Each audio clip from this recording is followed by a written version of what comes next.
Hello, sports fans. Welcome to Free Sports Central. Today, we're going to go over my Week 12 college football predictions.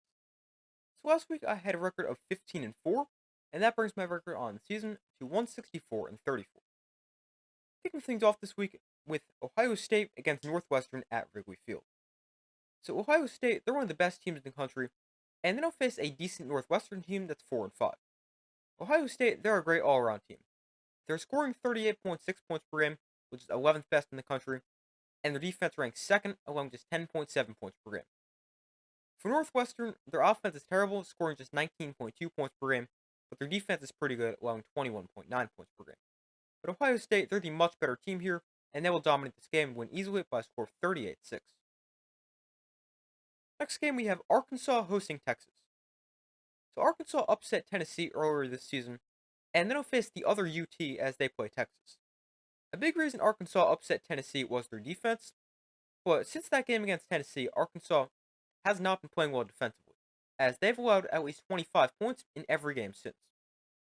So Arkansas, they're allowing 26.3 points per game on the season, and they don't have to face a good Texas team that's scoring 38.9 points per game.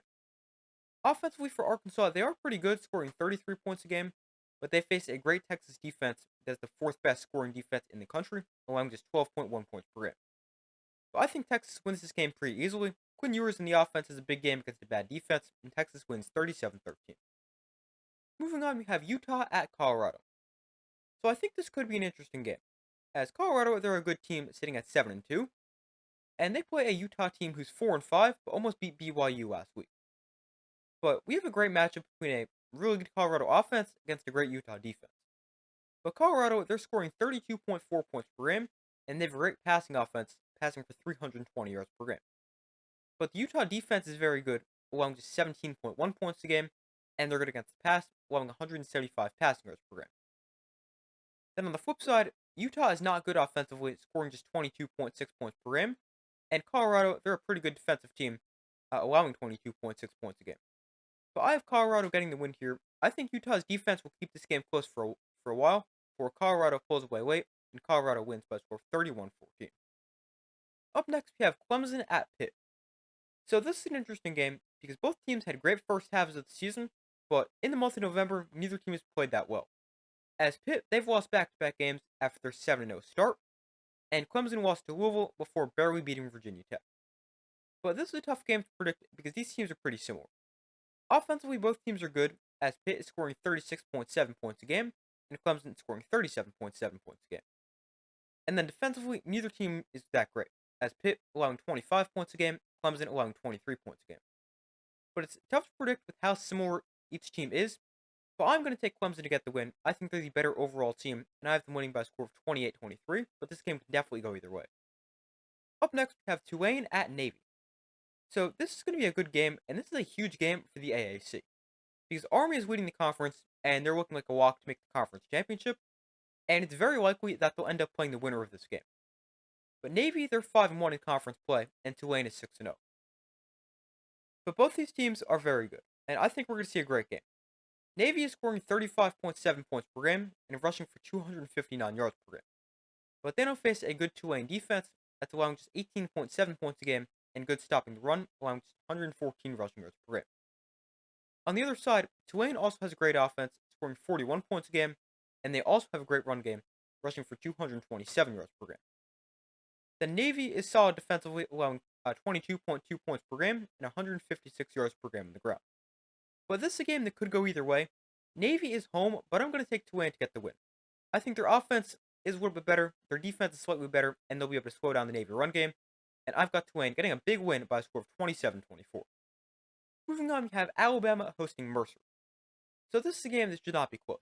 Alabama gets to play an FCS team in the middle of November, and they're going to dominate this game. Mercer is a good FCS team sitting at 9-1 and ranked 9th in the FCS coaches poll, but they're playing Alabama. Alabama's going to destroy Mercer and win by a score of 55-6. Up next, we have Penn State at Purdue. So Purdue is terrible. They haven't beaten an FBS team since last season, and just got demolished by Ohio State. They don't have to face another top 10 team as they play Penn State. Now, Penn State is massively overrated, but they're still going to destroy Purdue. Penn State's offense is scoring 31.2 points per game, and they're going to have a big game against a terrible Purdue defense that's allowing 37.8 points per game. Then the Penn State defense is allowing just 14 points a game, and they'll shut down an already bad Purdue offense, scoring just 18 points per game. But Purdue, they're one of the worst Power 4 teams in the country. They don't stand a chance in this game. Penn State wins easily, 42-0. Next game, we have Louisville at Stanford. So Louisville, they're a pretty good team at 6-3, and then they'll play a bad Stanford team that's sitting at 2-7. Louisville is good offensively, scoring 36.2 points per game, and they have a very balanced offensive attack with a good run game and pass game. Then they'll face a Stanford defense that is the worst defense in the ACC, allowing 34.6 points per game. Stanford also doesn't have a good offense, as they're scoring just 20.4 points a game, and face a pretty solid Louisville defense. But Louisville is going to win this game easily. Their offense will have a big game against a bad defense, and Louisville wins by a score of 41-10. Up next, we have LSU at Florida. So both these teams are coming off bad losses, as Florida was destroyed by Texas, losing 49-17, and LSU was demolished by Alabama, 42-13. Florida will be getting quarterback DJ Lagway back from injury after he missed last week's game, and that will help a Florida offense that is scoring 28.1 points per game. And they face an LSU defense that is allowing 24.9 points per game. On the flip side, LSU is good offensively, scoring 30.6 points per game, although they were terrible last week. And then match up against the Florida defense isn't great, allowing 27.6 points a game. But neither team is very good defensively. Both teams are pretty good offensively. I think we're going to see a higher scoring game, and I think Florida can get the upset win here. But I just trust the LSU offense more, and LSU snaps their 2-game losing streak, and they beat Florida by a score of 34-27. Up next, we have Virginia at Notre Dame. So Notre Dame is in the middle of a dominant stretch where they've won 7 straight games, and they've won those games by an average of 34 points. Then they'll face a decent Virginia team that's sitting at 5-4, and coming off an upset win over Pitt. Virginia is scoring 26.7 points per game, but I don't think they'll be able to do much offensively against a great Notre Dame defense that is allowing just 11.1 points per game, which ranks 3rd in the country. Then offensively for Notre Dame, they're scoring 38.3 points per game, and the Virginia defense isn't too good, allowing 26.7 points per game. Notre Dame, they're playing extremely well. They win their 8th game in a row, and this is another dominant win for Notre Dame. They win by a score of 42-6. Up next, we have SMU hosting Boston College. So SMU might be the most underrated team in the country. They're 8-1, and their one loss is a 3-point loss to BYU, who's currently undefeated. Boston College is decent at 5-4. But SMU, they're a great offensive team, scoring 40 points a game. Then they'll face an okay Boston College defense, allowing 23 points a game. But Boston College has struggled as of late, allowing over 30 points in 3 straight games. Then for Boston College offensively, they're scoring 27.6 points a game, but they'll be playing with a new quarterback, as their previous quarterback Thomas Castellanos got benched and decided to enter the transfer portal. So they'll be starting Grayson James at quarterback. But the Boston College offense faces off against an SMU defense, allowing 21.8 points per game. But SMU, they're the much better team here. Their offense will have a big game against a struggling BC defense. SMU wins their 7th straight game, and they beat Boston College by a score of 41-13. Up next, we have Missouri at South Carolina. So this is an interesting game. Missouri is 7-2, South Carolina is 6-3. South Carolina is scoring 30.2 points per game, and they win on the run game, rushing for 180 yards per game. But they now match up against a pretty good Missouri defense that is allowing 18.4 points a game, and is good against the run, allowing 133 rushing yards per game. On the flip side, Missouri is scoring 27.6 points per game, but they'll likely be without starting quarterback Brady Cook, as he's listed as doubtful. And they face a South Carolina defense which is great. They're allowing 17.6 points per game. But I could see this game going either way, but I'm going to take South Carolina to get the win. I don't see Missouri doing much offensively with the backup quarterback, plus they play a great South Carolina defense. South Carolina is also home, and I've got South Carolina winning by a score of 23-7. Next game, we have Boise State at San Jose State. So Boise State has been great so far this season, but they're coming off a less than impressive win against Nevada. They now match up against a San Jose State team that's pretty solid, sitting at 6-3. But Boise State is an elite offensive team, scoring 43.8 points per game, and they're rushing for 268 yards per game. But the San Jose State defense is pretty good, as they're allowing 24.1 points a game, but they are allowing 151 rushing yards per game. Now, offensively for San Jose State, they're scoring 28.8 points per game, and they have a great pass game, throwing for 332 yards per game. Then Boise State isn't the greatest defensive team, as they're allowing 25 points a game and 247 passing yards per game, but they have been playing pretty well defensively as of late. But I really can see San Jose State with the upset win here, but Boise State, they're just too good offensively to be shut down for the entire game. I think this is a close game, but in the end, Boise State wins by a score of 30-24. Up next, we have Arizona State at Kansas State. So this is another interesting game between two teams that are pretty good, sitting at 7-2. Both these teams are very similar, as offensively, both teams are scoring 31 points per game and lead on the run. As Arizona State is rushing for 198 yards per game, while Kansas State is rushing for 208 yards per game.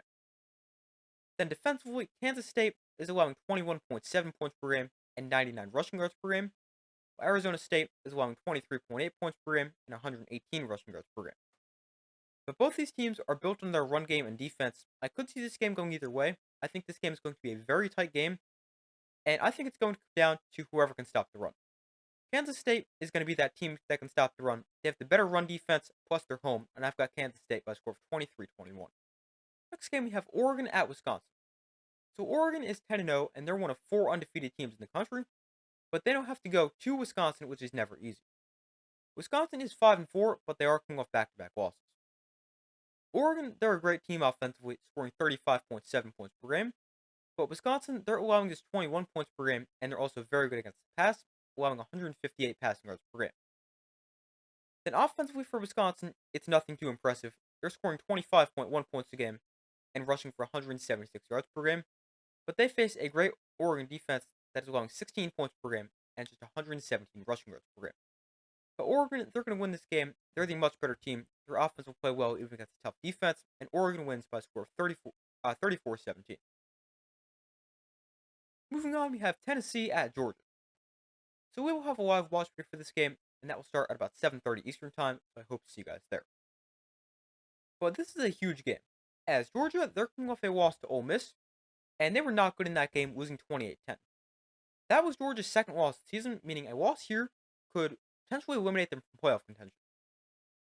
Now, last week's loss to Ole Miss was Georgia's first loss against a non-Alabama team since 2020. For Tennessee, they're 8-1, and a win here would go a long way in helping to make the college football playoff. Also, something to note, Tennessee beat Alabama, and Alabama beat Georgia. Well, I think this is going to be a great game. Tennessee is scoring 37.6 points per game, and they have a great run game, rushing for 236 yards per game. And Tennessee will have starting quarterback Nico Iamaleava for this game after he left last week's game, but he was able to clear concussion protocol, and he is good to go. But Tennessee faces a Georgia defense allowing 18.4 points a game, and they're very good against the run, allowing 111 rushing yards per game. On the flip side, Georgia is scoring 30.8 points per game, and they have a great passing game, throwing for 286 yards per game, but the turnover struggles have continued for Carson Beck, as he's now thrown 12 interceptions in his last 6 games. But Georgia, they face an elite Tennessee defense that is allowing just 12.6 points per game, plus they're very good against the pass, allowing 171 passing yards per game. But this is a game that I can definitely see going either way, and I think this is going to be a great game. But I think this game ends up being decided at the line of scrimmage. Georgia lost up front last week, and they don't face a Tennessee team that is very good along the line of scrimmage. But I think Tennessee will find some success running the football. I think Nico Iamaleava will do what Tennessee needs him to. Plus, I think Tennessee has the better defense. So I'm going to take Tennessee to beat Georgia by a score of 24-20. And this will be Georgia's first home loss in 4 years. Up next, we have New Mexico State at Texas A&M. So the last time New Mexico State played an SEC team was last season, and they destroyed Auburn. Now, I don't think that's going to happen this time around, as New Mexico State's not very good. They're just 2-7. Their offense is scoring 20 points a game. Their defense is allowing 37 points a game. And I do not see them beating Texas A&M. Texas A&M is the much better team. They're going to dominate this game and win by a score of 45-3. Up next, we have Washington State at New Mexico. So Washington State is very quietly 8-1, and then they'll play a 4-6 New Mexico team. Washington State is great offensively, averaging 39.3 points a game, and they're going to have an absolute field day against the New Mexico defense that's allowing 38.3 points a game. New Mexico is pretty good offensively, scoring 33.4 points a game, and they can find some success against the Washington State defense that's allowing 27 points a game. But this again is going to be a shootout, Washington State will just simply outscore New Mexico, and I've got them winning by a score of 49-31. And our final game, we have Kansas at BYU. So Kansas has not been good so far this season, as there's 3-6, but they're coming off a dominant upset win over Iowa State. BYU is undefeated, and they're coming off a narrow win over Utah. Kansas is a good offensive team, scoring 31 points per game, and they win on the run, rushing for over 200 yards per game. But they don't face a BYU defense that's good, allowing 19.8 points per game, but they're not the greatest against the run, allowing 146 rushing yards per game and 4.5 yards per carry. On the flip side, BYU is scoring 33.7 points per game, and they face a pretty bad Kansas defense that's allowing 26 points per game. But I could see this game being a close game, especially if Kansas is able to run the football. But BYU is the better team here. They're home, and I'm going to take them to get the win. But I don't think this will be an easy game for BYU. I think this is going to be a close game, and I've got BYU by a score of 30-23. But those are my Week 12 college football predictions.